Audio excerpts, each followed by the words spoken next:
Hello, বেশ দেন।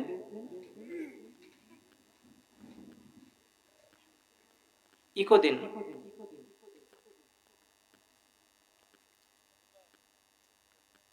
আসসালামু আলাইকুম ওয়া রাহমাতুল্লাহ। সাউন্ড কি ক্লিয়ার আছে? ক্লিয়ার। এই সাউন্ড আর ধরবেন না। আলহামদুলিল্লাহ আলহামদুলিল্লাহি নাহমাদুহু ওয়া নাস্তাঈনুহু ওয়া নাস্তাগফিরুহু ওয়া নু'মিনু বিহি ওয়া নাতাওয়াক্কালু আলাইহি ওয়া নাউযু বিল্লাহি মিন শুরুরি আনফুসিনা ওয়া মিন সাইয়্যাতি আ'মালিনা মান ইয়াহদিহিল্লাহু ফালা মুদিল্লা লাহু ওয়া মান ইউদ্লিলহু ফালা হাদিয়া লাহু ওয়া নাশহাদু আন লা ইলাহা ইল্লাল্লাহ ওয়াহদাহু লা শারীকা লাহু ونشهد أن سيدنا ومولانا محمد صلى الله تعالى وعلى آله وأصحابه وبارك وسلم أرسله بالحق بشيرا ونذيرا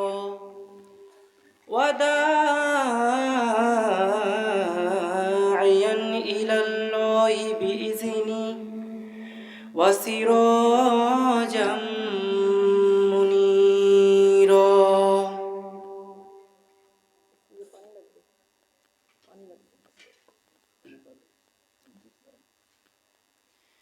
إن الله وملائكته يصلون على النبي يا أيها الذين آمنوا صلوا عليه وسلموا تسليما সবাই অন্তর থেকে পড়বেন দরুদ ইব্রাহিম।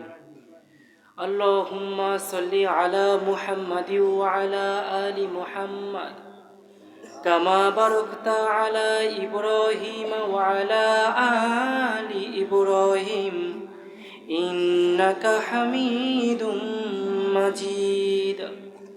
আল্লাহুম্মা বারিক আলা মুহাম্মাদি ওয়া আলা আলি মুহাম্মাদ كما باركت على إبراهيم وعلى آل إبراهيم إنك حميد مجيد لا إله إلا الله لا إله إلا الله لا إله إلا الله محمد রাসূলুল্লাহ। ঘুমায় আছেন নাকি? আওয়াজ হবে লা ইলাহা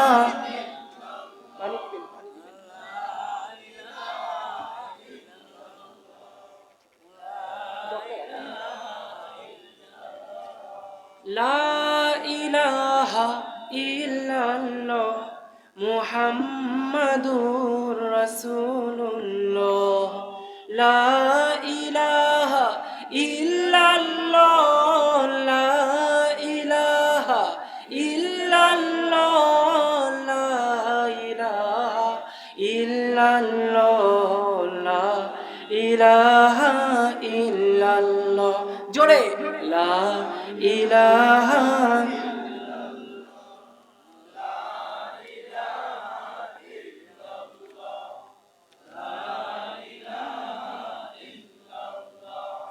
লা ইলাহা ইল্লাল্লাহ মুহাম্মাদুর রাসূলুল্লাহ সাল্লাল্লাহু। জামিয়া রহমানিয়া মাদ্রাসা ও এতিমখানার উদ্যোগে 10ম ইসলাহি মাহফিলের 3 দিনব্যাপী ইসলাহি মাহফিলের আজকের প্রথম দিনের সম্মানিত প্রধান বক্তা হজরত মাওলানা কারি আব্দুল খালেক শরীয়তপুরী। চিনেন তো তাকে সবাই নাকি? চিনেন না? এরপরে প্রধান আলোচক হিসেবে আমি অধম আব্দুল্লাহ আল মুজাহিদ এবং আমার পূর্বে মহিমান্বিত কোরআন থেকে জ্ঞান গর্ভ আলোচনা করেছেন আল্লামা ডাক্তার শহীদুল্লাহ উজানভি দামাত বারকাতুহু আলিয়া পীর সাহেব নারায়ণগঞ্জ। আগামীকালকের দ্বিতীয় দিনের অধিবেশনে যিনি প্রধান বক্তা পীর জাদা মীর মোহাম্মদ হাবিবুর রহমান যুক্তিবাদী। আচ্ছা, এনার ক্ষেত্রে আমি বলি, আমি যখন মুসলমান হয়েছিলাম মাত্র 10 বছর বয়সে ওনার বয়ান শুনতে আমি গিয়েছিলাম যেখানে আমি যেখানে পড়াশোনা করতাম। তো আমি ছোটবেলা থেকেই খুব দুরন্ত সাহসী তেজি রাগান্বিত একজন ব্যক্তি। তো আমি স্টেজে উঠে গিয়েছিলাম তার সাথে দেখা করার জন্য। তিনি আমার কপালে একটা চুমু খেয়েছিলেন এবং আব্দুল খালেক শরীয়তপুরী সাহেবের সাথেও ছোটবেলায় আমার মোলাকাত হয়েছে। তখন আমি শিশু বক্তা ছিলাম। আল্লাহু আকবার। তৃতীয় দিনের সম্মানিত প্রধান আলোচক আবু তোহা মুহাম্মদ আদনান হাফিজাহুল্লাহ। চিনেন তো তাকে না? চিনেন না তাকে? খুব দারুণ আলোচনা করেন, সুর দেন না কিন্তু খুব জ্ঞান গর্ভ আলোচনা করেন। এবং প্রধান বক্তা মুফতি ইলিয়াসুর রহমান জিহাদি, তাকে তো সবাই চিনেন তাই না? আল্লাহ, প্রসিদ্ধ বক্তাদের নিয়ে এই আয়োজন চলবে টানা 3 দিন। থাকবেন তো সবাই? থাকবেন তো ইনশাআল্লাহ? আজকের এই মহিমান্বিত জলসার সম্মানিত সভাপতি জনাব হাজী মোহাম্মদ আলী হোসেন এবং আমার পূর্বে যারা বক্তব্য পেশ করেছেন, আমার সামনে উপস্থিত তাওহীদি জনতা, পর্দার আড়ালে প্রাণপ্রিয় মা ও বোনেরা, সবাইকে আমার অন্তরস্থল থেকে আরও একবার জানাচ্ছি মোবারকবাদ এবং আসসালামু আলাইকুম ওয়া রাহমাতুল্লাহ।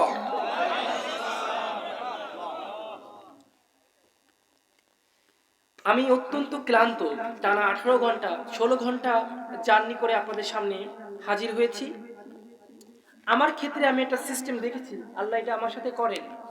ওয়াজ শুরু করার আগে অসুস্থ থাকি, কিন্তু যেই বয়ানে উঠি সুস্থ, আবার বয়ান থেকে নেমে গেলে অসুস্থ। আল্লাহ তার কাজটা করাই নাই। বলেন আলহামদুলিল্লাহ। এখন সুস্থ আছি, কিন্তু নেমে গেলে আবার অসুস্থ হয়ে যাব। তো আমি 1 ঘন্টার উপরে বা নিচে আলোচনা কখনোই করি না। থাকবেন তো 1 ঘন্টা আমার সাথে? আমার বয়ান শুরু হচ্ছে এখন 12:30। আমি 11:30 12:30 পর্যন্ত থাকবো, আলোচনা করবো। শুনবেন তো ইনশাআল্লাহ? আল্লাহ তাআলা কবুল করুন, বলেন আমিন। ভাইরা আমার, পুরো পৃথিবী 2টা ভাগে বিভক্ত হয়ে যাচ্ছে। এক ভাগ চলে যাচ্ছে কাফেরদের পক্ষে, আর এক ভাগ মুসলমানদের পক্ষে। এক ভাগ তাওহীদের পক্ষে, আর এক ভাগ শিরকের পক্ষে। এক ভাগ মুসার দলে, আর এক ভাগ ফেরাউনের দলে। এক ভাগ আবু জেহেলের দলে, আর এক ভাগ হযরত মুহাম্মদ সাল্লাল্লাহু আলাইহি ওয়াসাল্লামের দলে। আমরা কার দলে থাকবো? কার দলে থাকবো? রাসূলের দলে থাকবো। সফলতা বিফলতা শুধুমাত্র রাসূলের দলে থাকার মধ্যেই, অন্য কোনো দলে সফলতা নাই। আজকে যারা বিভিন্নভাবে বিভিন্ন পর্যায়ে নোবেল প্রাইজ জিতে নেয়, এরা এক একটা ইসলামের জাতীয় দুশমন। এই পর্যন্ত যারা নোবেল পুরস্কার পেয়েছে, এরা ইসলামের প্রকাশ্য দুশমন। কিছুদিন আগে নোবেল পুরস্কার দিয়ে বাংলাদেশের একজনকে সুনামধন্য তাকে অলংকৃত করা হয়েছিল, ডাক্তার ইউনূস। তাকে চিনেন? বাংলার ঘরে ঘরে সুদ নামক হারাম নাপাক জিনিসকে যিনি সব থেকে বেশি প্রসারিত করেছেন, তিনি হচ্ছেন জাহান্নামের এই কুকুর ডাক্তার ইউনূস। ঠিক কিনা? সুদ এত বেশি কোনো ব্যাংকে নাই যত বেশি এই গ্রামীণ ব্যাংকে। সুদের টাকা দিতে পারেনি বলে অসংখ্য ঘর বাড়ি তিনি ভেঙে নিয়েছেন, এমনকি পরের স্ত্রীকে তুলে নিয়ে চলে গিয়েছেন। এমন নজিরও এই বাংলাদেশের বুকে স্থাপিত হয়েছে। ঠিক কিনা? যদি আমার রাসূল বলেন, 1 টাকা যে ব্যক্তি সুদের খাইলো, 42 বার নিজের মায়ের সাথে জেনা করার যে গুনাহ তার আমলনামায় লিখিত হলো। বলেন নাউজুবিল্লাহ। এত বড় গুনাহের সাথে যে ব্যক্তি আমাদের সম্পর্কিত করেছেন তার জন্য আমাদের অন্তরে কোনো শ্রদ্ধা থাকতে পারে? নোবেল প্রাইজ আরো একজন জিতেছিলেন সেই ইংরেজদের আমলে, রবীন্দ্রনাথ ঠাকুর। চিনেন তাকে? ঢাকা বিশ্ববিদ্যালয় যখন ইংরেজরা প্রতিষ্ঠা করতে চেয়েছিল তিনি সরাসরি বিরোধিতা করেছিলেন। তিনি বলেছিলেন, খবরদার, বাংলাদেশে কোনোভাবেই ঢাকা বিশ্ববিদ্যালয় স্থাপন করা যাবে না। কারণ হাল চাষ করে, রিক্সা চালায়, ভ্যান চালায়, চাষি মুচি এরা শিক্ষিত হয়ে আমাদের উপরেই তারা রাজ করবে। আমাদের জুতা পালিশ করার জন্য তাদেরকে আর পাওয়া যাবে না। এই কুলাঙ্গারকে তৎকালীন সময় ইংরেজ শাসক বিন্দু নোবেল পুরস্কার দিয়ে ধন্য করেছে, ঠিক কিনা? অপরদিকে কাজী নজরুল ইসলাম ছিলেন মুসলমানের পক্ষে, তাওহীদের পক্ষে, ঠিক কিনা? এই নজরুল লিখেছেন, আল্লাহ আমার প্রভু, আমার নাহি নাহি ভয়, আমার কিসের শঙ্কা, কোরআন আমার ডঙ্কা, ইসলাম আমার ধর্ম, মুসলিম আমার পরিচয়। আলহামদুলিল্লাহ বলেন। মানুষটার জন্য অন্তর থেকে দোয়া এসেই যায়, ঠিক কিনা? মৃত্যুর আগে তিনি বলেছিলেন, মসজিদের পাশে আমার কবর দিও ভাই, যেন সকাল সন্ধ্যা মুয়াজ্জিনের আজান শুনতে পাই, ঠিক কিনা? তার দোয়াটাকে আল্লাহ কবুল করেছেন। তাই তো ঢাকা বিশ্ববিদ্যালয়ের মসজিদের পাশেই তার কবর দেওয়া হয়েছে, ঠিক কিনা? মুমিন কারা? প্রকৃতপক্ষে মুমিন কারা? এর ডেফিনিশনটা নিতে হবে কোরআন থেকে। কোথা থেকে নিতে হবে ভাই? যেই ব্যক্তি ঈমান আনলো, ঈমান আনার আগে সেই ব্যক্তির মধ্যে হীনমন্যতা কাজ করত, ইনফ্লারিটি কমপ্লেক্স, এহসাসে কমতারিক, হীনমন্যতা। সেই ব্যক্তি মুমিন হওয়ার আগে, ঈমান আনার আগে বিশ্বাস করত সূর্যের মধ্যে ক্ষমতা আছে, তাই সূর্যকে পূজা করত, ঠিক কিনা? সেই ব্যক্তি মনে করত গাছের মধ্যে ক্ষমতা আছে, তাই গাছকে পূজা করত, ঠিক কিনা? আগুনের মধ্যে ক্ষমতা আছে, তাই আগুনকে পূজা করত, ঠিক কিনা? এখন সেই ব্যক্তি যখন ঈমান এনেছে তখন সে বুঝতে পেরেছে যে না, এই সবের কোনো ক্ষমতা নেই, সমস্ত ক্ষমতা কার? সমস্ত ক্ষমতা কার? কোনো সন্দেহ আছে? খারাপ লাগছে নাকি? খারাপ লাগছে? শেষ করে দিব।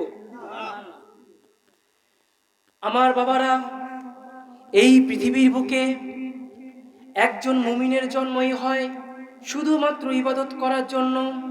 আপনি ঈমান এনেছেন আল্লাহর উপর, কিন্তু আমল করেন না, আপনার কোনো মূল্য আল্লাহর কাছে। আপনি ঈমান তো এনেছেন, কোন ঈমানের বড়াই আপনি করেন বলেন তো? আপনি যেমন আল্লাহকে বিশ্বাস করেন, আপনার পাশের বাড়ির হরিপদও কিন্তু আল্লাহকে বিশ্বাস করে, ঠিক কিনা? ওই যে খ্রিস্টান, সেও কিন্তু আল্লাহকে বিশ্বাস করে, করে না বলেন? তাহলে আল্লাহর উপর তার তো ঈমান আছে, তাই বলে কি সে মুসলমান? তাই বলে কি সে মুসলমান? মুসলমান আর অমুসলিম এদের মধ্যে মূলত পার্থক্যটা কি? এই সম্পর্কে আল্লাহ তাআলা বলছেন, আল্লাযীনা ইউমিনুনা বিল গায়ব।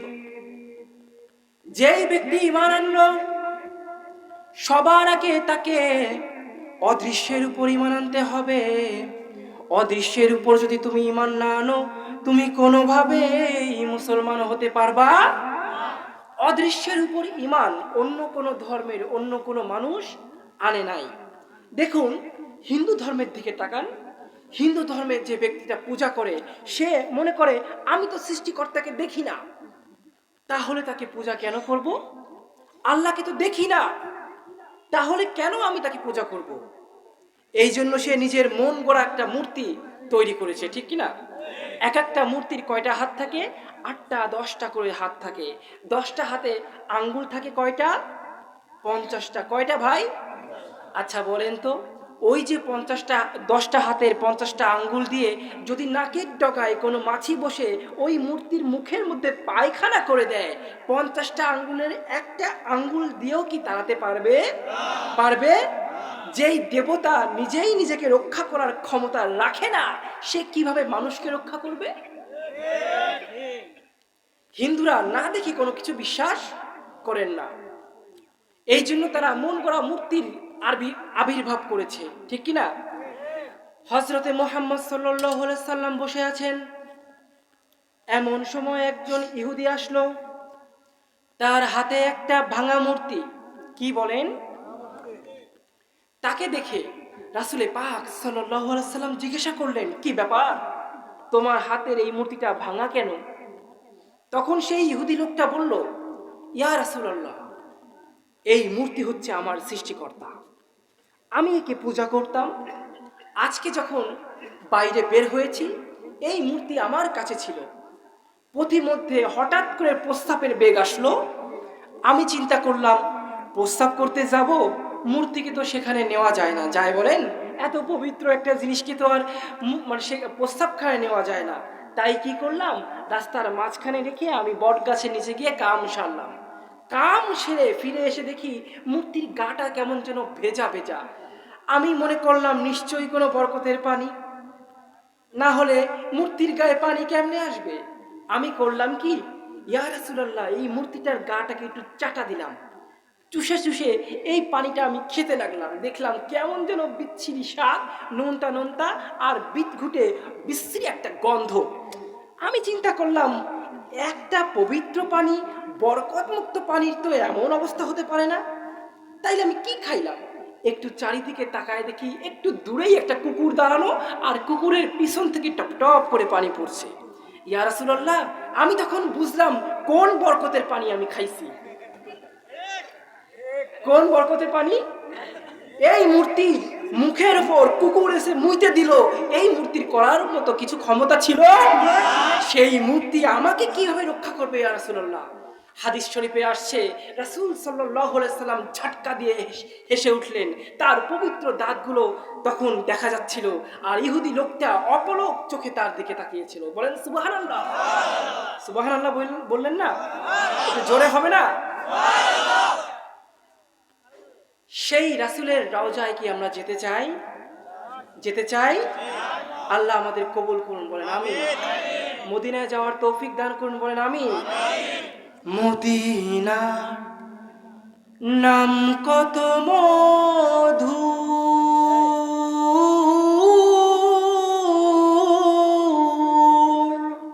মদিনা আর যে কত দূর। খারাপ লাগছে? মদিনা নাম কত মধু,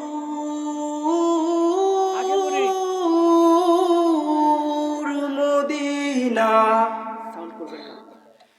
আর যে কত দূর।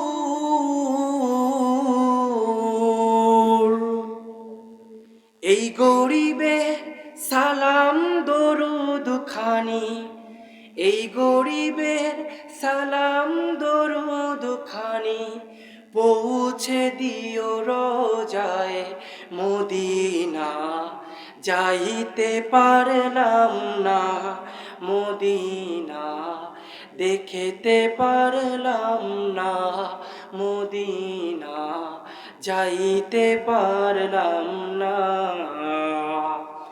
আমি অসহায় তাই এত দূরে রই, আমি অসহায় তাই এত দূরে রই, শুধু সালাম জানাই, যাইতে পারলাম না মদিনা, দেখতে পারলাম না মদিনা, যাইতে পারলাম না।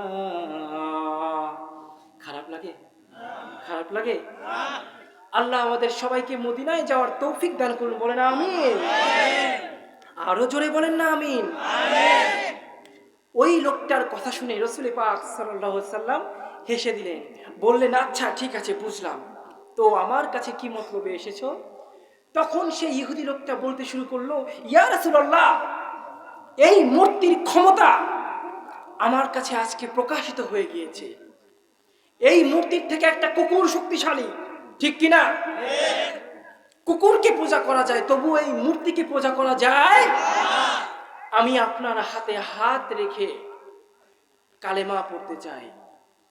রাসূল পাক সাল্লাল্লাহু আলাইহি সাল্লাম বললেন, ঠিক আছে, পড়ো, লা ইলাহা ইল্লাল্লাহু মুহাম্মাদুর রাসূলুল্লাহ,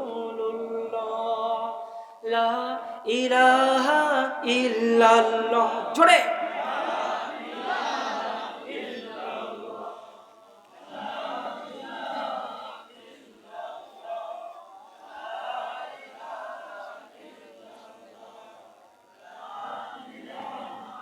ইল্লাল্লাহ, লা ইলাহা ইল্লাল্লাহ,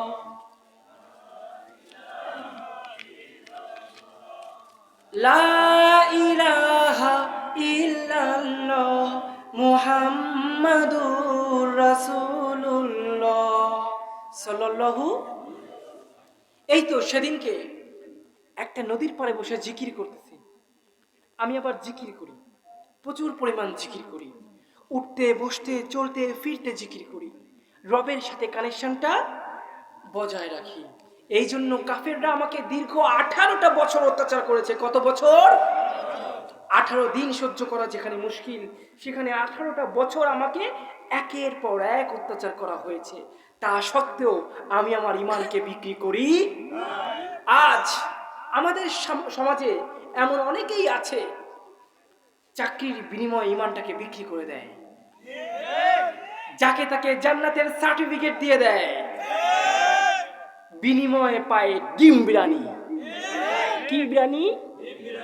আল্লাহ তাআলাও একদম অপমানিত করে ছেড়ে দিছে। সেই ব্যক্তিরা আবার পরবর্তীতে লাইভে আসে, এসে বলে, আমরা তো দেখি নাই, সরকার কাউকে জেলে ভরে নাই, কোনো আলেমকে হত্যা করে নাই, এটা তারা দেখে নাই। এরাই হচ্ছে মুনাফিক। মুসলমানের সামনে এসে বলবে তোমাদের দলে আছি, আর কাফের বেদিন নাস্তিকদের সামনে গিয়ে বলবে আমরা তোমাদের পক্ষে আছি। এরা হচ্ছে হালুয়াখোর। এরা একটা গল্প মনে পড়লো, বলবো নাকি? শুনবেন? লাইলি মজনুর ঘটনা শুনেছেন? হ্যাঁ, আল্লামা রুমি রহমাতুল্লাহ আলাই লাইলি মজনুর একটা ঘটনা একটা কিতাবে এনেছেন। আমি চিন্তা করি, লাইলি মজনুর এই প্রেমের ঘটনা তো আসলে কোনো ইসলামিক ঘটনা না, তবু এত বড় একজন তাসাউফপূর্ণ ব্যক্তি, এত বড় একজন বুজুর্গ অহেতুক এই লাইলি মজনুর ঘটনা কেন লিখেছেন? পরে চিন্তা করলাম, আরে এই লাইলি মজনুর যে ঘটনা, এটা তো একটা উদাহরণ মাত্র। এটা কি? আমাদের সমাজে এমন অনেক মজনু আছে যারা আসল মজনু না। ইসলামের সুসময়ে তারা এসে মধু খায়, আর ইসলামের দুঃখের সময় তাদেরকে খুঁজে পাওয়া যায় না। ইসলামের যখন সুখের দিন, তখন তারা চারিদিকে ভনভন ভনভন করে, আর যখন ইসলামের দুঃখের দিন, আলেমরা অত্যাচারিত হয়, একের পর এক ফাঁসির মঞ্চে ঝোলে, তখন তাদেরকে খুঁজে পাওয়া। এরাই হচ্ছে সেই নকল মজনু। সেই রকম একটা ঘটনা আল্লামা রুমি রহমাতুল্লাহ আলাইহি লিখেছেন। একবার মজনু গহীন জঙ্গলে গিয়ে সারাদিন লাইলি লাইলি লাইলি করে জিকির করা শুরু করলো। মাসের পর মাস কেটে যাচ্ছে, বছরের পর বছর কেটে যায়, তার জিকির আর থামে না। কি বলে? লাইলির প্রেমে অন্ধ হয়ে গহীন জঙ্গলে গিয়ে সে সারাদিন লাইলি লাইলি করে। কি করে ভাই? খারাপ লাগে নাকি? আসল মজা তলে। আমার লাইফ হিস্টোরি বলবো, তখন এখান থেকে কানতে কানতে বাসায় ফিরে যাবেন। থাকবেন তো? থাকবেন তো? তো এই সংবাদটা ওই জঙ্গলের আশেপাশে যারা বাসিন্দা তাদের কানে চলে যায়। চলে গেলে জনগণের মধ্যে একটা প্রশ্ন আসে যে শাহজাদি লাইলির প্রেমে মজনু এখন পাগল হয়ে দিশাহারা হয়ে গহীন জঙ্গলে এসে সারাদিন তাকে জিকির করে। লাইলির মনে কি কোনো দয়া নাই? এই কথা লাইলির কানে যায়। কার কানে যায় বাবা? লাইলির কানে গেলে লাইলি তো চিন্তা করে, হ্যাঁ তাই তো, আমার জন্য পাগল হয়ে মজনু আজকে জঙ্গলে চলে আসছে, আমার তো কিছু করা উচিত। কি করণীয়? চাকরকে ডাক দেয়। চাকরকে ডেকে বলে, হে চাকর, বড় একটা পেয়ালা নেও, বাটি, আর গোয়ালে যাও, সব থেকে বড় গরু যেটা আছে ওই গরুটার দুধ দহন করে প্রতিদিন জঙ্গলের গভীরে যাবা, গভীরে গিয়ে ওই মজনুকে তুমি কি খাওয়াবা? এই দুধ খাওয়ায় আসবা। এই কথা সুযোগ সন্ধানী এক ভণ্ড শুনতে পারে পাশের জানলা থেকে। সে চিন্তা করে, আমি তো গরু চুরি করি, ছাগল চুরি করে এভাবে চলি, যদি প্রতিদিন এক বাটি করে দুধ খাইতে পারি তাহলে তো এটা শরীরের জন্য খুব ভালো। এটা কি? সে করলো কি, প্রতিদিন ওই জঙ্গলের সামনে গিয়ে, ঠিক জঙ্গলে যখন ঢুকবে তখন গিয়ে মজনুর ভেগ ধরে লাইলি লাইলি করা শুরু করে। আর এই যে চাকর, ও যখন যায় জঙ্গলের শুরুতে গিয়ে দেখে একজন লোক লাইলি লাইলি করতেছে, তখন তাকে বলে, এই তুমি কে? বলে, আমি মজনু। আমি কি? মজনু, দেখো না লাইলি লাইলি করি, কি আনছো আমার জন্য? ওই চাকর বলল, লাইলি এক বাটি, বড় এক বাটি দুধ পাঠাইছে, তাড়াতাড়ি দাও খাই। খাইয়ে লাইলি লাইলি করা শুরু করছে। ওই চাকর চিন্তা করলো, আমি তো মনে করছিলাম গহীন জঙ্গলে যাওয়া লাগবে, কিন্তু মজনুকে তো সামনেই পেয়ে গেছি, যাক আমার জন্য ভালো হয়েছে। এইভাবে প্রতিদিন এই চাকর দুধ নিয়ে যায়, আর ওই ভণ্ড মজনু রোজ সে দুধ খায়। একদিন বিষয়টা লাইলির চোখে ধরা পড়লো। ব্যাপারে কি? চাকর এত জলদি যায়, এত জলদি আসে কেমনে? আমি তো জানি মজনু কি গহীন জঙ্গলে, তাহলে এ এত জলদি যায়, এত জলদি আসে কেমনে?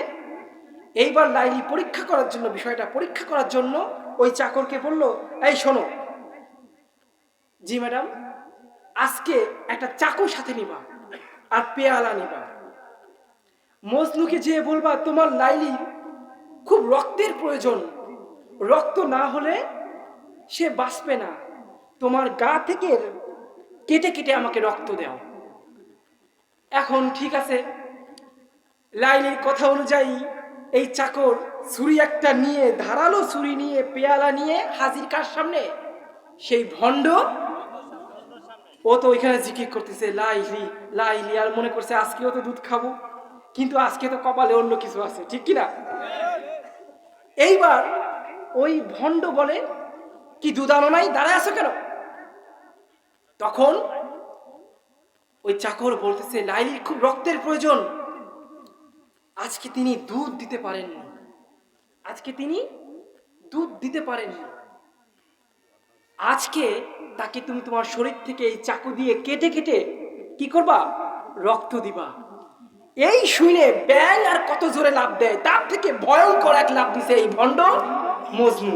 কয় না, আমি তো রক্ত দিয়া মজনু না, আমি তো দুধ খাওয়া মজনু। মজনু কয় প্রকার? কয় প্রকার? আমি রক্ত দিয়া মজনু না, আমি দুধ খাওয়া মজনু।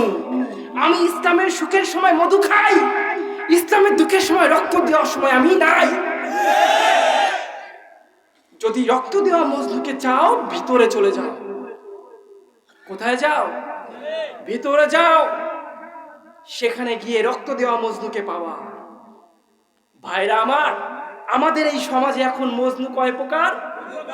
এক হচ্ছে আল্লাহকে ভালোবাসে এমন মজনু, আর একজন আল্লাহকে ভালোবাসার নাটক করে মধু খায় এমন মজনু, ঠিক কিনা?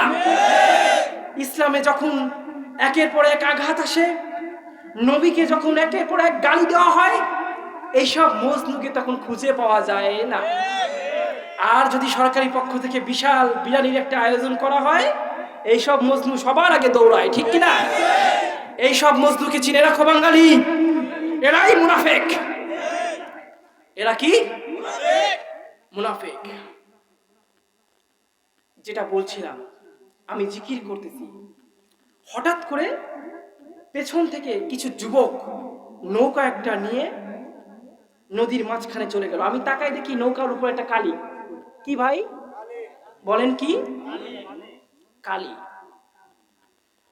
আমি ভাবলাম কি ব্যাপার, এরা কি কালি নিয়ে আসতেছে নাকি নিয়ে যাচ্ছে?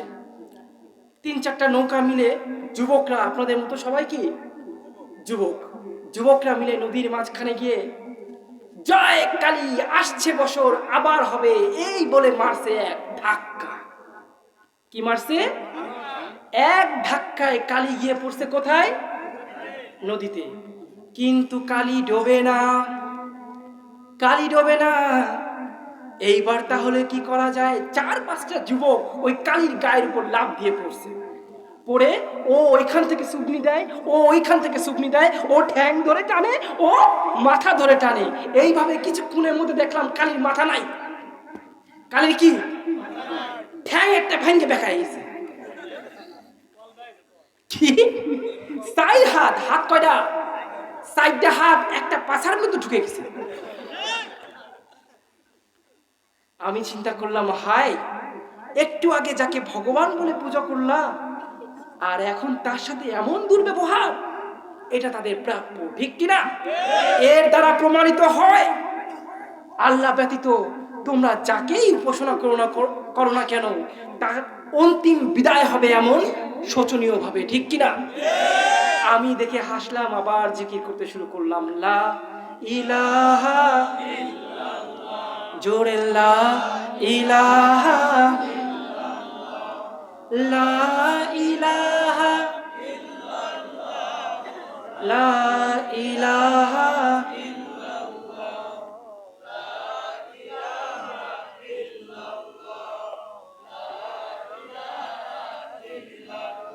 খারাপ লাগছে নাকি? খারাপ লাগছে? বলছিলাম এই পৃথিবীতে আপনি আমি আমরা এসেছি একদম ফালতু ফালতু কোনো কারণে নয়। আপনার আর একজন কাফেরের মধ্যে পার্থক্য হচ্ছে গয়বকে বিশ্বাস করা, অদৃশ্যকে বিশ্বাস করা, ঠিক কিনা? আল্লাযীনা ইউমিনুনা বিল গায়ব, মুমিনের প্রথম পরিচয় সে অদৃশ্যকে বিশ্বাস করবে। আচ্ছা বলেন তো, আল্লাহর সাথে কি রোজ দেখা করেন? দেখা হয় না। আল্লাহ নিজেই গায়ব। আল্লাহ কি জান্নাতে গেছেন একবারও? জাহান্নামে মনে হয় যান, যান নাকি? হাসরের ময়দানের চক্কর দিয়ে আসছেন মনে হয়। আহা, এই সব কিছুই গায়ব, এই সব কিছুই কি গায়ব। আমাকে একবার এক হিন্দু প্রশ্ন করলো, এই তুমি যে ব্রাহ্মণ থেকে মুসলমান হয়েছো, তুমি কি আল্লাহরে দেখছো? কি কয়, না দেখে কি করে বিশ্বাস করলা সে তোমার সৃষ্টিকর্তা? আমি তখন বললাম, তুমি কি তোমার হাত লাইফ বয় হ্যান্ড ওয়াশ দিয়ে পরিষ্কার করেছো? সে কয়, হুজুর কি প্রশ্ন করলাম আর কি উত্তর দিলেন? আমি বললাম, তুমি বলো, তুমি কি তোমার হাত পরিষ্কার করেছো? সে কয়, না আমি তো পরিষ্কার করি নাই। আমি তখন তাকে বললাম, এই মুহূর্তে তোমার হাতে লক্ষ লক্ষ কোটি কোটি জীবাণু, ঠিক কিনা? একটা জীবাণুকে দেখাও তো, একটা জীবাণুকে দেখাও তো। ওই লোক চুপচাপ তাকায় আছে আমার দিকে। আমি বললাম, আল্লাহ তাআলার সামান্য একটা সৃষ্টি জীবাণুকে দেখার ক্ষমতা তোমার চোখের নাই। সূর্যের দিকে তাকালে তোমার চোখ ঝলসে যায়, ঠিক কিনা? অন্ধকার দেখো, আর তুমি সেই আল্লাহকে দেখবা এই চোখ দিয়ে? তুমি সেই আল্লাহকে দেখবা এই চোখের পাওয়ার দিয়ে? আমাদের চোখের পাওয়ার জানেন কতটুকু? 1.2 নটিক্যাল মাইলস লেন্সের পাওয়ার, যা দিয়ে আমরা কিছুটা দূরের ব্যক্তিদেরকেও ঠিক মতো দেখতে পারি। অথচ 87 মেগাপিক্সেল ক্যামেরা, এমনকি জুম লেন্স আছে না, এমনকি তারা চন্দ্র সূর্য যারা দেখে এদের যে লেন্স, এই লেন্সটার সব থেকে বেশি পাওয়ার, ঠিক কিনা? তা সত্ত্বেও প্রথম আসমানের বাইরে তারা দেখতে পায়। আর আমার আল্লাহ তাআলা কোথায় আছেন? তাকে দেখা কি সম্ভব? না দেখেই তাকে বিশ্বাস করতে হবে। এটাই হচ্ছে মুমিনের প্রথম কি পরিচয়। ও আমার বাবারা, এইখানে আমরা মুসলমানরা একটা ভুল করি। একটা কি করি? ভুলগুলো কি ধরাই দেব? ভুলগুলো ধরাই দেব। আমি যখন মুসলমানদের ভুল পয়েন্টে পয়েন্টে ধরি, তখন কিন্তু তাদের জয়েন্টে জয়েন্টে আঘাত লাগে। জ্বালা যন্ত্রণা সহ্য করতে পারবেন তো? গায়ে যখন ঘা হয় ডাক্তারের কাছে যান না? ডাক্তার কি দেয়? মলম। ওই মলম দিলে জ্বালা পোড়া করে না বলেন? ওই জ্বালা পোড়া সহ্য করে যদি মলম লাগান, ঘা কিন্তু সেরে যাবে, আর না হলে ঘা পচতে শুরু করবে, ঠিক কিনা? মুসলমানদের ইমানে যখন ঘা হয়, তখন মুসলমানরা সভা সেমিনার আয়োজন করে, ঠিক কিনা? সেখানে আলেমরা এসে একের পর এক ট্রিটমেন্ট দেয়। কি দেয়? ওই ট্রিটমেন্টগুলো সহ্য করে যদি ময়দানে টিকে থাকতে পারেন, চলে যাবেন ইমানের ঘাকে সুস্থ করে, ঠিক কিনা? সুস্থ হয়ে বাসায় ফিরবেন। আর যদি গায়ে লাগে, যন্ত্রণা হয়, নিজের মাইন্ডে লাগে, এখান থেকে চলে যান, আপনার ওই ঘা কিন্তু কখনোই সুস্থ হবে না। মৃত্যুর আগ পর্যন্ত কি সুস্থ হবে? আর আমার আল্লাহ তাআলা বলছে, ওরে ঈমানদারগণ, তোমরা যারা বিশ্বাস করো আমি আছি, আমাকে ভয় করো। কে বলছেন? ইয়া আইয়ুহাল্লাযীনা আমানু, হে ঈমানদারগণ। কাদেরকে বলছে? হিন্দুদেরকে? হিন্দুদেরকে নাকি যারা ঈমান এনেছে তাদেরকে বলছে? তোমরা আমাকে ভয় করো। ইয়া আইয়ুহাল্লাযীনা আমানু, হে ঈমানদারগণ, হাক্কা তুকাতিহি, আমাকে ভয় করো ঠিক সেইভাবে যেইভাবে ভয় করা, যেভাবে কথা বলেন না কেন, আওয়াজ দেন, যেইভাবে ভয় করা দরকার। এরপরে আয়াতে আল্লাহ তাআলা বলছেন, ওয়ালা তামুতুন্না ইল্লা ওয়া আনতুম মুসলিমুন, আর খবরদার কবরে মুসলমান না হয়ে আইসো। তার মানে ঈমানদার আর মুসলমান কি এক? ঈমানদার আর মুসলমান কি এক? ও আমার বাবারা, ওই হরিপদ বিশ্বাস করে লক্ষ্মী তারে খাওয়ায়। কে খাওয়ায়? লক্ষ্মী হচ্ছে তার রিজিক দাতা। কে? আচ্ছা বলেন তো, লক্ষ্মী যদি রিজিক দাতা হবে, তাহলে তো মুসলমানদের না খেয়ে মরা উচিত ছিল। কারণ মুসলমান তো আর লক্ষ্মী পুজো করে না। করে? করে নাকি? কিন্তু আজ পর্যন্ত কোনো মুসলমান লক্ষ্মী পুজো না করার কারণে মরছে? মরছে নাকি? আবার হিন্দু ধর্মে এমন অনেকেই আছে না, ফকির মিসকিন, খাইতে পারে না, মুসি মেথর নাপিত, আছে না নাই? তার মানে বুঝতে হবে, লক্ষ্মী কোনোভাবেই রিজিক দাতা। রিজিক দাতা শুধুমাত্র একজন, তিনি কে? আমার আল্লাহ তাআলা বলছেন, ওয়াল্লাহু খায়রুর রাযিকিন, আমি হলাম উত্তম রিজিক দাতা। আমি কে? শুধু রিজিক দাতা না, উত্তম রিজিক দাতা। গরু খাবে মুসলমান, আর গরুর মুদগু খাবে হিন্দুরা, ঠিক কিনা? খাসি খাবে মুসলমান, আর খাসির মুদ খাবে খ্রিস্টানরা। শুয়োরে ঘৃণা করবে, সাপ ব্যাং কুইচে খাবে না, এইসব খাবে কারা? কাফেররা। কারা খাবে? মুসলমান খাবে উৎকৃষ্ট খাবার। মুসলমান কি খাবে? ওয়াল্লাহু খায়রুর রাযিকিন, আমি আল্লাহ শুধু রিজিক দাতা নই, আমি হচ্ছি উত্তম রিজিক দাতা। আমি কি বাবা? এখন পৃথিবীর বুকে যখন আমরা এসেছি, আমাদের কাজকর্ম করতে হয় না, চাকরি করতে হয় না, কিন্তু আমাদের মধ্যে অনেকেই আছে, সবাই না, আমাদের মধ্যে অনেকেই আছে চাকরি না করলে খাবো কি এমন চিন্তা করে।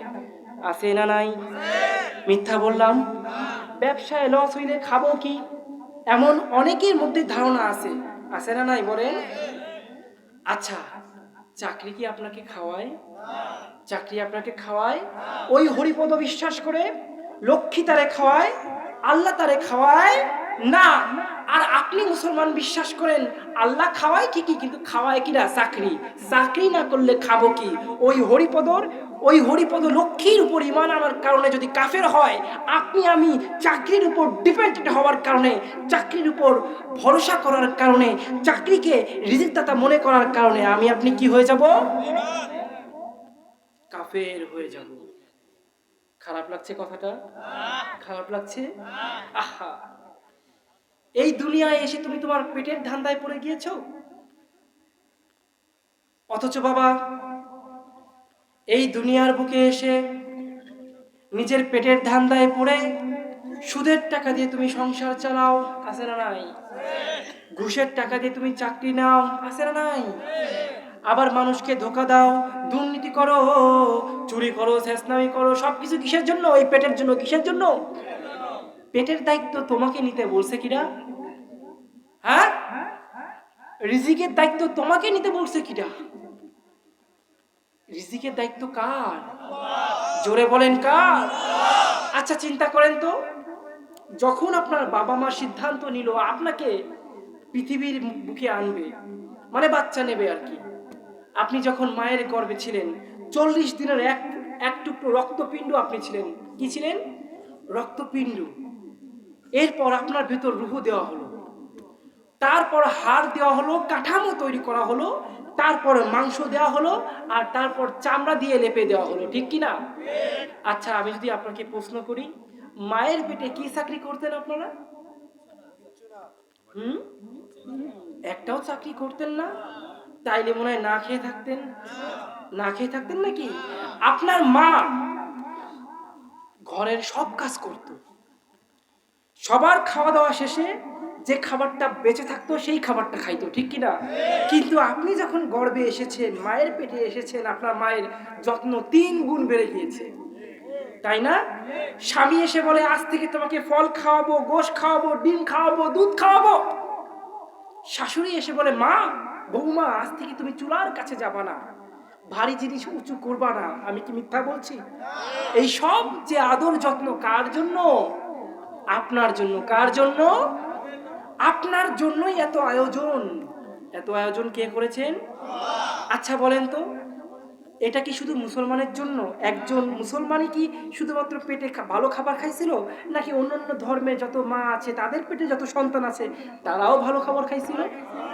সবাই খাইছিল না? তার মানে এই আয়াত, ওয়াল্লাহু খায়রুর রাজিকিন, মায়ের গর্ভে থাকতেই আমরা ফল খেয়েছি, গোশত খেয়েছি, ডিম খেয়েছি, মাছ খেয়েছি। ঠিক কিনা?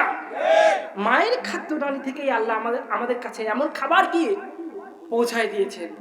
মিথ্যা বলছি? সেদিন কি চাকরি করতে বাবা তুমি? কোন ব্যাংকের ম্যানেজার ছিলে? কোন ডিপার্টমেন্টের ওসি ছিলে? কোন জেলার মেয়র ছিলে তুমি? কিছুই ছিল না। তারপরও তোমার ভেতর খাবার, তোমার মুখে খাবার পৌঁছে দিয়েছেন কে? आए थे हम कुछ ना कुछ खरीदने को, जैसे हो रोशन मेरे कल्ब रूहो। आए थे हम कुछ ना कुछ खरीदने को, जैसे हो रोशन मेरे कल्ब रूहो। और न कोई चारा दो जहां में नहीं, और न कोई चारा दो जहां में नहीं। जिंदगी में बंदगी तू करना है, जिंदगी में बंदगी तू करना है। जिंदगी बे बंदगी शर्मिंदा है, जिंदगी बे बंदगी शर्मिंदा है। খারাপ লাগে মুসলমান? বন্ধ করে দিব? বন্ধ করে দিব? যুবক আছেন কারা কারা? হাত তোলেন তো। এই দেখি সবাই যুবক। সবাই দেখি যুবক। আচ্ছা বাদ দিন, বিয়ে করেছেন কারা? হাত তোলেন তো। আচ্ছা হাত নামা। বিয়ে করেননি কারা? হাত তোলেন তো। আহা, আমার মতো পোড়া কাপড় তো বেশ কজন আছে এখানে। আল্লাহ আমাদের তাড়াতাড়ি বিয়ে দাও, জিনা থেকে রক্ষা করো আল্লাহ। একটা প্রতিযোগিতা হয়ে যাবে আপ বিয়াতা আর বিয়াতা দুজনের মধ্যে। যারা বিয়ে করেছেন দেখা যাবে তাদের দম কতখানি হবে।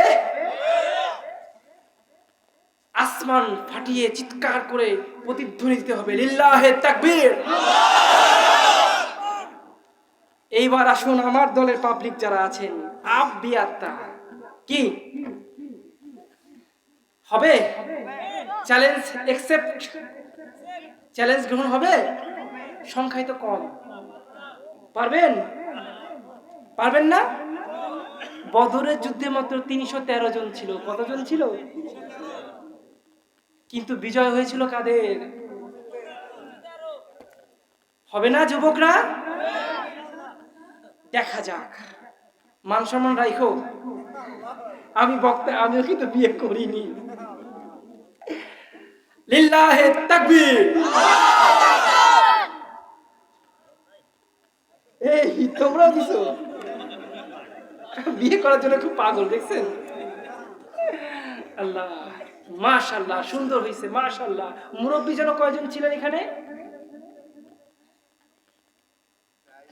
আচ্ছা আচ্ছা, নাই, ঠিক আছে, আলহামদুলিল্লাহ। যুবকরা যখন মাহফিলের ময়দানে আসে তখন বুঝতে হবে এই দেশ থেকে ইসলামী পতাকাকে ধ্বংস করে দেওয়া, মুছে ফেলা কারোর পক্ষে সম্ভব না। মুসলমান যখন যুবকরা যখন ইসলামের পতাকাকে হাতে তুলে ধরে, তোমরা একের পর এক আলেমকে হত্যা করো, তারপরেও ইসলামকে ধ্বংস করতে পারবা? ওই সংসদে একদিন কালেমার পতাকা উড়বেই উড়বে, কেউ ঠেকিয়ে রাখতে পারবা? আমরা যুবকরা এই দেশ থেকে ইসলামকে ধ্বংস হতে দেব? আল্লাহ তাআলা কবুল করুন। যারা বিয়ে করেছেন, যারা বিয়ে করেননি, এবার দুইজন মিলে একসাথে হবে। একটু কাশিমাশি দেবেন না? লিল্লাহে তাকবীর, লিল্লাহে তাকবীর, লিল্লাহে তাকবীর। আল্লাহ আমাদের সবাইকে কবুল করুন, আমিন। বলছিলাম যুবক ভাই, চাকরি তো আমরা করি, কোথাও না কোথাও চাকরি ঠিকই করি, করি না? করি না বলেন? কিন্তু ওই চাকরি যে আমাকে খাওয়ায়, যদি এই ঈমান আমরা নিয়ে আসি, তাহলে আমরা কি হয়ে যাব? বিনা দলিলে কাফের। আল্লাহ তাআলা বলছেন ঈমানদারের প্রথম গুণ হচ্ছে সে অদৃশ্যকে বিশ্বাস করবে। কাকে বিশ্বাস করবে? অদৃশ্যকে বিশ্বাস করবে। আপনি দেখছেন চাকরি করছেন তাই খাবার আসছে, ঘটনা ভিন্ন, আসমানের খবর ভিন্ন। চাকরি করবেন সুন্নাত হিসেবে, একটা ওসিলা হিসেবে, ঠিক কিনা? কিন্তু চাকরি যে আমাকে খাওয়ায়, যদি নাকি এমন নিয়াত করেন, এমন ভরসা করেন, আপনি জ্যান্ত কাফের বাবা, আপনি জ্যান্ত কাফের। আসুন তওবা করি, আস্তাগফিরুল্লাহ। জোরে হবে আস্তাগফিরুল্লাহ। আমাদের খাওয়ায় কে? ও আমার বাবারা, হাতি দেখছেন নাকি? কালকে খাগড়াছড়ি মাহফিল করে আসছি, ওখানে সন্ধ্যার পর কেউ বের হয় না, কারণ হাতি আক্রমণ করে। কি করে বাবা? হাতি আক্রমণ করে। আচ্ছা, একটা হাতি প্রতিদিন রোজ 10 টন কলা গাছ খায়। কয় টন? আচ্ছা, সারা পৃথিবীতে কি একটাই হাতি, নাকি হাজার হাজার হাতি আছে? এবার চিন্তা করেন তো, কত টন তাদের কলা গাছ লাগে? কত টন লাগে? আচ্ছা, আজ পর্যন্ত কোনো হাতি কোনো জমিতে গিয়ে কি কলা গাছ চাষ করছে? কয় বিঘা জমিতে চাষ করছে? 1 বিঘাও করে নাই। কিন্তু কয়টা হাতি না খেয়ে মিছিল মিটিং করেছে বলেন? একটাও করে নাই। হাতির কথা বাদ দেন, সমুদ্রের নিচে এমন এমন প্রাণী আছে যারা প্রতিদিন লক্ষ লক্ষ টন খাবার খায়। সর্বশক্তি দিয়ে সর্বচেষ্টা করে বিজ্ঞানীরা মাত্র 5% আবিষ্কার করতে পেরেছে। কত পার্সেন্ট বাবা? আর তলে 95% সেখানে যে কি আছে এটা মানুষ ধারণাও করতে পারে না। সুবহানাল্লাহ করবেন না? আচ্ছা বাবা, ওই যে সমুদ্রের নিচে প্রাণী কি একটা, নাকি হাজার হাজার লক্ষ লক্ষ তিমি আছে না? একটা তিমি যদি প্রতিদিন 100 টন মাছ খায়, আমি যদি প্রশ্ন করি আপনাদের কাছে, ওই তিমিটা কতগুলো ঘেরে মাছ চাষ করে? একটাও ঘেরে মাছ চাষ করে না। ওদের কাছে খাবার পৌঁছায় দেয় কে? আরে ওদের কথা বাদ দেন, মান্না সালওয়া নামে একটা জান্নাতি খাবার ছিল, যেটা মুসা আলাইহিস সালামের কওমকে 40টা বছর আল্লাহ তাআলা সরাসরি জান্নাত থেকে খাবার এনে খাওয়াইছে। জানেন না ইতিহাস? এখন যদি প্রশ্ন করি, মুসা আলাইহিস সালামের কওমের মূল্য আল্লাহর কাছে বেশি বেশি নাকি মুহাম্মদ সাল্লাল্লাহু আলাইহি সাল্লামের মূল্য আল্লাহর কাছে বেশি? কার মূল্য? এখন যদি মুসা আলাইহিস সালামের কওমকে আল্লাহ তাআলা আসমান থেকে খাবার এনে খাওয়াতে পারে, জান্নাত থেকে খাবার খাওয়াতে পারে, আপনাকে আমাকে মনে হয় পারবে না? জান্নাতের খাবার মনে হয় শেষ, নাকি সেই আল্লাহ মারা গেছে? সবকিছুই ঠিক আছে, খালি ঠিক নাই কি বাবা? কি নাই? আমাদের ঈমান চাকরির উপর ডিপেন্ডেন্ট হওয়ার কারণেই আল্লাহ তাআলা আমাদের উপর গজব নাজিল করেছে। তাই তো আজকে 3 বেলা ভাত খাইতেও কষ্ট হয়ে যাচ্ছে আমাদের। বড় বড় ফ্লাইওভার আছে ঠিকই, কিন্তু মানুষের মুখে ভাত খাওয়ার ক্ষমতা দিন দিন হ্রাস পাচ্ছে। এই দেশের জনগণ ফ্লাইওভার চায় না, 3 বেলা ডাল ভাত খেয়ে বাঁচতে চায়। এই দেশের জনগণ ঈমান আমল নিয়ে বাঁচতে চায়, তাদের মা বোন তাদের ঈমানের হেফাজত চায়। এই দেশে যারা ক্ষমতায় আসবে, যারা ক্ষমতায় থাকবে, তাদের প্রধান কাজ হবে মুসলমানদের ঈমানকে হেফাজত করা, ঠিক কিনা? পাশের দেশের দাদা বাবুর গোলামি করার জন্য 30 লক্ষ জীবন দেওয়া হয়নি। 30 লক্ষ জীবন দিয়ে এই দেশকে স্বাধীন করা হয়েছে ভারতের গোলামি করার জন্য নয়। জীবন থাকতেও আমরা তাদের গোলামি করব। খারাপ লাগছে? খারাপ লাগছে? কোনো অযৌক্তিক কথা বলছি বাবা? আমাদের ঈমান যখন চলে আসছে চাকরির উপর, ঠিক তখনই আল্লাহ তাআলা নারাজ হয়ে আমাদের উপর গজব দিয়ে দিছে। যা, তোরা সারাদিন পরিশ্রম করেও 500 টাকা কামাই করতে পারবি? 500 টাকা কামাই করবি কর, কিন্তু তাই দিয়ে পেট বাঁচবে? কেন বাবা? কারণ কি? আফগানিস্তানের দিকে তাকান তো, যুদ্ধ বিধ্বস্ত একটা দেশ, 20টা বছর কিভাবে নির্যাতন করেছে, ঠিক কিনা? এখন বর্তমানে সারা পৃথিবীর টপ লেভেলে আছে। সমস্ত বিশ্বের যতগুলো কান্ট্রি আছে তাদেরকে বয়কট করেছিল। সমস্ত বয়কটকে তুচ্ছ করে আফগানিস্তানের তালেবানরা বলেছে আমরা এক আল্লাহর উপর ডিপেন্ডেন্ট, এক আল্লাহর ঈমান মানে ইসলামী ইমারত কায়েম করব। আপনি জানেন সৌদি কি বলে ওই আফগানিস্তানে বর্তমানে খেলাফত জারি হয়ে গিয়েছে? আপনি জানেন সেখানে 95% ইসলামী আইন আছে? সুবহানাল্লাহ কইবেন না? সেইখানে এখন আল্লাহ তাআলা, আগে আফিম চাষ আফিম আছে না, আফিম চাষ হতো, সেই আফিম চাষকে ব্যান করে দিয়ে এখন সেখানে বেদানা চাষ হচ্ছে, আপেল চাষ হচ্ছে, আঙ্গুর চাষ হচ্ছে। আর আল্লাহ তাআলা দিচ্ছে ইচ্ছা মতো দিয়া, ঢাইলে দিছে একদম। এখন একটা কোকো কোলার মতো একটা কি যেন নাম, হ্যাঁ, শেফা মিল্ক কোলা তারা বের করছে। এবং সব থেকে অবাক করা বিষয়, যে আমেরিকা তাদের ঘোর শত্রু ছিল, সেই আমেরিকার জ্বালায় সেই আমেরিকায় এখন সব নিয়ে নিচ্ছে, আমাদের পর্যন্ত আসতেছে না। এক একটা গাড়ি তৈরি করে, সুপার কার, সারা বিশ্বের সব থেকে উন্নত মানের। কারা তৈরি করে? আফগান। কারা তৈরি করে? অথচ তাদের পায়ে জুতা পর্যন্ত ছিল না বাবা। যার ঘরে যা ছিল তাই বিক্রি করার জন্য রাস্তায় নেমে এসেছিল। দেখেন নাই আপনারা নিউজ? সেখানে রহমতের বন্যা বয়ে যাচ্ছে। কে রহমত দিচ্ছে? যদি ইসলামী ইমারত কায়েম করো, যদি ইসলামী শাসন কায়েম করো, রাস্তাঘাটে খাবারের জন্য মিছিল করতে হবে না। তোমার খাবার তোমার ঘরে পৌঁছায় দেবেন কে? সেই ক্ষমতা মনে হয় তার নাই? আছে? সত্যি আছে তো? তাহলে চাকরির উপর ডিপেন্ডেন্ট আমরা হব? চাকরির উপর ডিপেন্ডেন্ট হওয়ার কারণে আরো একটা গজব আল্লাহ তাআলা আমাদের দিচ্ছে, জানেন কি সেটা? চাকরি যে কয়দিন থাকে সত্যি আমরা খাইতে পারি, চাকরি যতক্ষণ থাকে না ততক্ষণ আমরা খাইতে পারি। কেন বাবা? কারণ আল্লাহ তাআলা তোমাদের ভাগ্য লিখেই দিচ্ছে চাকরির উপরে। যা, আমার উপর বিশ্বাস নাই, চাকরির উপর বিশ্বাস। ওই চাকরি যে কদিন থাকবে তুই খাবি, চাকরি নাই তুই খাইতে পারবি। যদি আল্লাহর অস্তিত্বের উপর ঈমান থাকতো, আল্লাহই খাওয়ায়, যদি এমন ঈমান থাকতো, চাকরি থাক বা না থাক, আমার যে কপালে যতটুকু রিজিক আছে সেটা ঘরে পৌঁছায় দেবেন কে? জোরে বলেন কে? চাকরি আমরা করব, কিন্তু সেই চাকরিটা শুধুমাত্র সুন্নাত হিসেবে করব, ঠিক আছে বাবা? তাই বলে সুদের চাকরি তো করা যাবে না। যাবে? নবী কি সুদের চাকরি করেছেন? করেছেন? আচ্ছা চিন্তা করেন তো, মায়ের বুক থেকে যখন পৃথিবীতে আসলেন, আসা মাত্রই মায়ের বুকে স্তন কয়টা? আমি চিন্তা করলাম দুইটা, কেন একটা হইলেই তো হইতো। তার কারণ একটা শেষ হলে তুমি আরেকটা খেতে পারবা। হে মুসলমান, এর দ্বারা আল্লাহ একটা মেসেজ দিয়েছে। এর দ্বারা আল্লাহ একটা মেসেজ দিয়েছে, যেই চাকরি করতে গেলে তোমাকে নামাজ কামাই করতে হয়, যেই চাকরি করতে হলে নেতার কাছে মাথা নত করতে হয়, যেই চাকরি করতে হলে তোমাকে সুদ খেতে হয়, যেই চাকরি করতে গেলে তোমাকে ঘুষ দিতে হয়, ওই চাকরির দিক থেকে মুখ ফিরায় নাও, অন্য চাকরি অন্বেষণ করো। আমি তোমার জন্ম হওয়া মাত্রই ডবল খাবারের ব্যবস্থা রেখেছিলাম, তোমার জন্য এখনো বিকল্প ব্যবস্থা রেখেছি, ঠিক কিনা? শুধু একটু খুঁজে দেখো। আমরা খুঁজে দেখি না।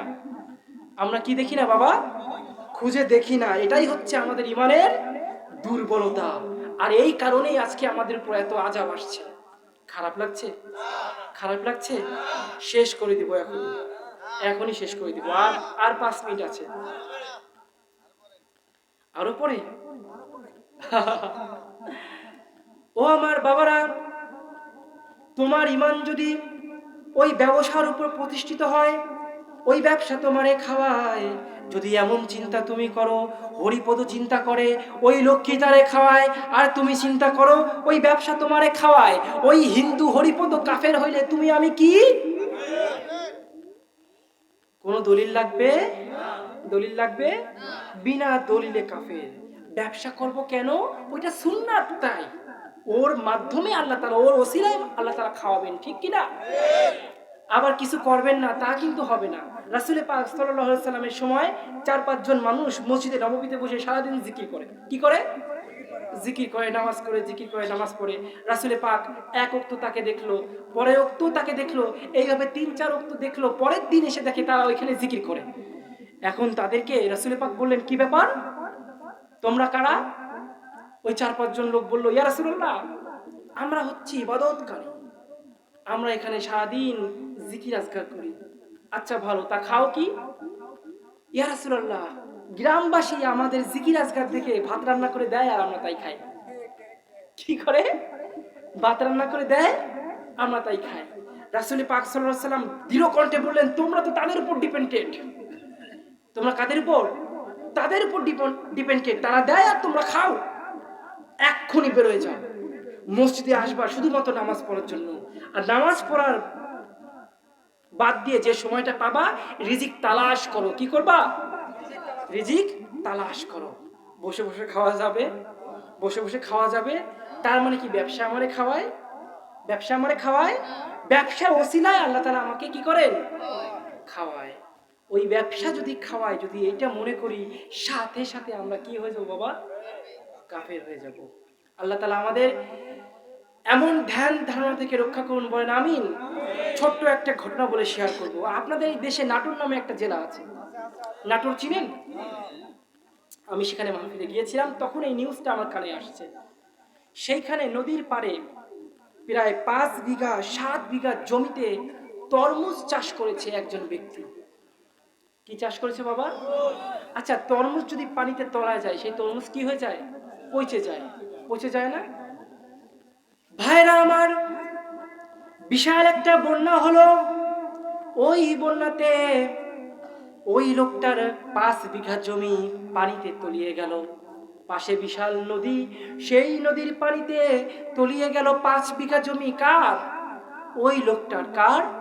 কিন্তু ওই লোকটা ছিল 5 ওয়াক্ত নামাজি। কি ছিল? আল্লাহর উপর খুব দৃঢ় বিশ্বাসী। যখন পানিতে তলিয়ে গেল, আমরা তো মানুষ, আমাদের ভিতর হতাশা আসবে না? বলেন, আসবে না? নাকি আমরা ফেরেশতা?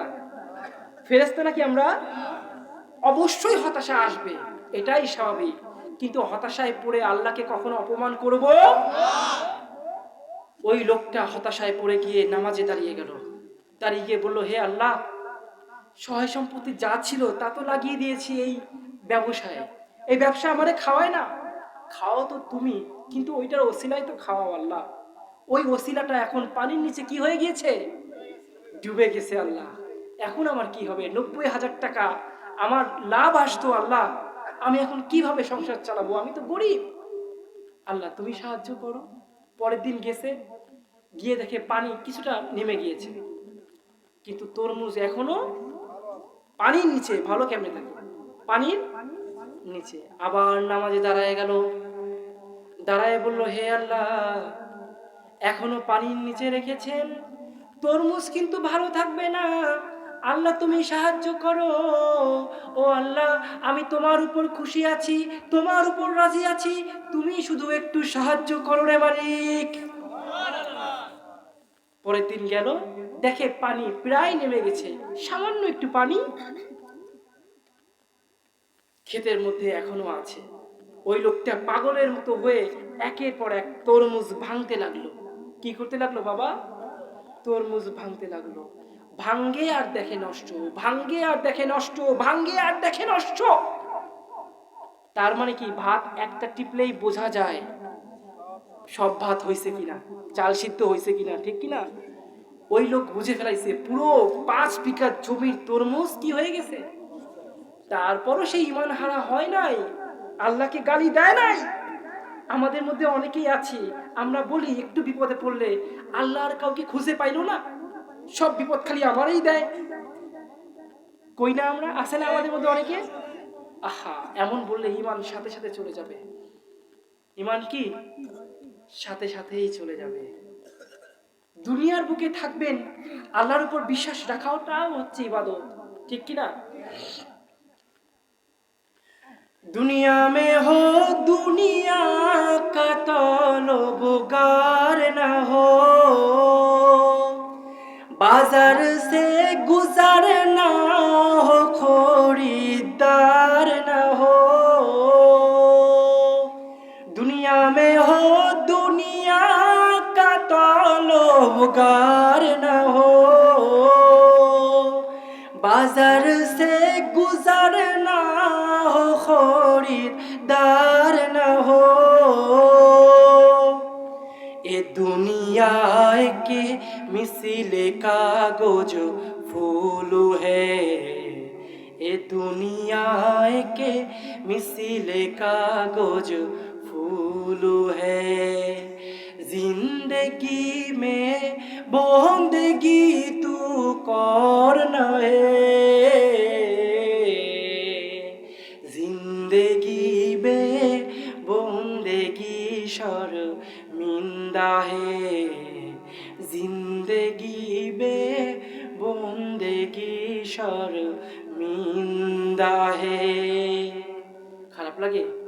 ওই লোকটা আবারও ওই জমিনের উপর বসে পড়ল, হাঁটু পর্যন্ত পানি, চিৎকার করে বলতে লাগলো, হে আল্লাহ, তুমি যে অবস্থায় রেখেছো সেই অবস্থায় আমি তোমার উপর খুশি আছি, আলহামদুলিল্লাহ। জোরে বলেন না আলহামদুলিল্লাহ। খেয়ে থাকি না খেয়ে থাকি, খুশি আছি আমি, আলহামদুলিল্লাহ। এটা বলার সাথে সাথেই কিছুটা দূর থেকে পানির মধ্যে মাছ যখন দাপাদাপি করে একটা আওয়াজ আসে না? আওয়াজ আসে কিনা বলেন? দূরে তাকায় দেখে একটা ওই জমিনের ভিতরে প্রচন্ড জোরে পানির আঘাত। কি ব্যাপার? ছুটে চলে গেল সেই জায়গায়, গিয়ে দেখে বিশাল বড় একটা শাপলা পাতা মাছ। সুবহানাল্লাহ কইবেন না? নদীর পারে জমি, জমিটা তলায় গেল, সেই জমিতে শাপলা পাতা মাছ এসে কি হয়ে গেছে? আটকায় গেছে। 4-5 জন ধরে নিয়ে বিক্রি করলো 3.5 লক্ষ টাকা। কত? 3.5 লক্ষ টাকা। এটা কে পুরস্কৃত করলেন? কিসের পুরস্কৃত করলেন? ইমানের। কিসের? আল্লাহর উপর ধৈর্য হারা হবা না, দেখবা বিকল্প একটা পথ থেকে আল্লাহ তাআলা তোমাকে রিজিকের ফয়সালা করেই দিয়েছেন। যদি না করে থাকেন তবে কোরআন মিথ্যা, যদি না করেন তবে আল্লাহ বলে কিছু নাই। কিন্তু আল্লাহ আছে না নাই? কোনো সন্দেহ আছে? কিন্তু আমরা পাই না কেন? আমাদের ইমান দুর্বল, আমাদের দোয়া কবুল হয় না। হবে কেমন করে? সারাদিন নাচ গান দেখি, টিভি দেখি, সুদ খাই, ঘুষ খাই, মিথ্যা কথা বলি, জিনা করি, ব্যভিচার করি, আর দোয়া করি। ওই দোয়া কি আল্লাহ কবুল করবে? এই জন্য দোয়া কবুল হয় না। আর এই জন্য আমাদের কপালে একের পর এক দুর্দশা আসতেই থাকে, আসতেই থাকে। অথচ উত্তম রিজিকদাতা কে?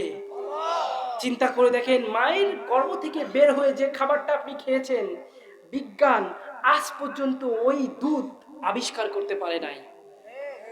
এমন একটা খাবার আপনি খেয়েছেন যেটা অতি গরম না, ঠোঁট পুড়ে যাবে, ঠিক কিনা? অতি ঠান্ডা না, আপনার সর্দি লাগবে। অতি পাতলা না, আপনার পাতলা পায়খানা ছুটে যাবে। অতি ঘন না, আপনার কি হবে, বদ হজম হবে। আপনার জন্য পারফেক্ট একটা খাবার কে তৈরি করে রেখেছেন? ওয়াল্লাহু খায়রুর রাযিকিন। রিজিক দাতা কে? শুধু রিজিক দাতা নাকি উত্তম রিজিক দাতা? যতটুকু বলেছি, আল্লাহ তাআলা প্রথমে আমাকে, তারপর আমার সামনে থাকা মানুষদেরকে, আপনাদেরকে মেনে চলার তৌফিক দান করুন, বলেন আমিন।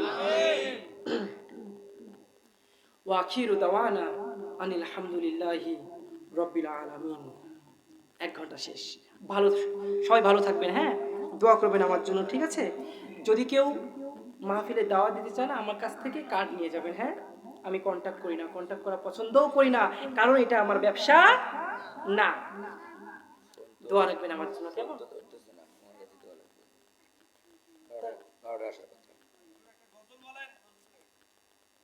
গজল তো বলেছি 12টার সময় আসার কথা, 12টার সময় আসার কথা। আরেকটা মাহফিল করছে, আর তো প্রায় 12:30। আব্দুল খালেক শরীয়তপুরি তো আসার কথা 12টার সময়, 12টায় আসার কথা, ফোন বন্ধ। কিন্তু এখন তার ফোনটা বন্ধ পাওয়া যাচ্ছে। আসবে? তাহলে হুজুর দোয়া করে দেখ। না, আমি দোয়া করি না, আমাকে বান মারছে। আমি দোয়া করি না, দোয়া আপনাকেই করতে হবে। আমি সব মাহফিলেই দোয়া আপনাদেরকে দিয়ে করাই। এখানে বসেন। না, না, আমি এনে দেবো। না না, এখানে বসেন। আমি নিচে বসছি। দোয়া করে দাও।